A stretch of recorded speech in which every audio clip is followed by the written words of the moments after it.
Hey guys, Gina here. I'm a speech therapist and I'm always here to help you with your family, with any goals you have, things your child may be struggling with, all the way from birth through school age. So I'm so happy to help you guys out. We're working on forming sentences. This video is part of my series. If you haven't checked out the nouns video, I definitely recommend you do that if your child is struggling with nouns. Today we're going to be talking about verbs. So let's get started. This 5-part series will help your child form grammatically correct sentences.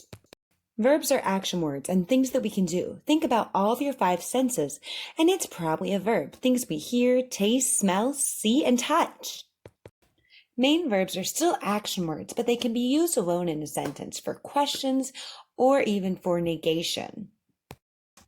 Auxiliary verbs cannot be used by themselves. They have to be used with a main verb. There are words like to be, to do, to have, will. They're used to form compound tenses, questions, negatives, and passive sentences. Modal verbs are another type of auxiliary verbs and cannot be used by themselves. They must be used with a main verb. They include can, could, might, must, shall, should, will, would, need not, must not, ought to. Verb tense is also very important as it tells us when something is happening. So when that actual action or verb is taking place in time. Simple present tense verbs are verbs that are happening right now. To get them, you take the verb plus an ending, ing, s, or es. Simple past tense is something that has already happened. It's the verb plus an ed ending. There are also irregular past tense verbs that are not discussed in this video. Simple future tense is something that will happen, so it is will plus the verb. Whenever you learn a new skill, it's very important to practice. Repetition is key to understanding new concepts. I want you to try and we'll work through some together. The sentence is, the boy will sing. The first thing you should look for is the verb. I'll help you since this is the first one. Great job, you found the verb. It is sing. So look closely and you will notice will plus the verb is also in the sentence.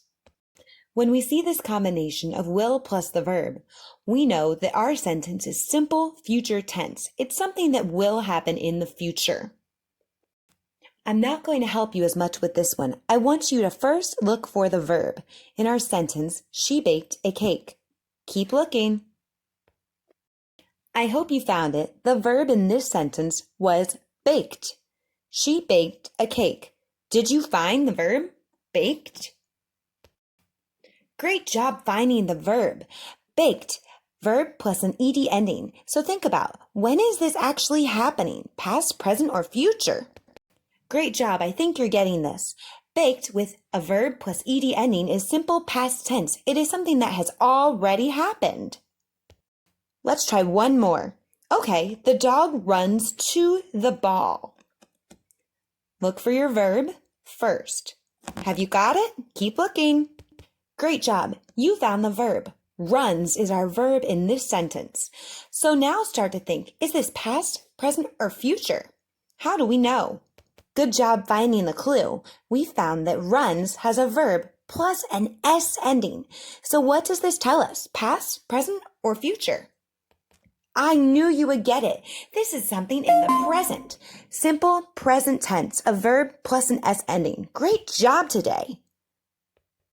Great job today, but we're still working hard on how to form grammatically correct sentences. If you need to, go back and review the video on nouns. Also make sure you ring the bell so that you're notified when the next video is posted.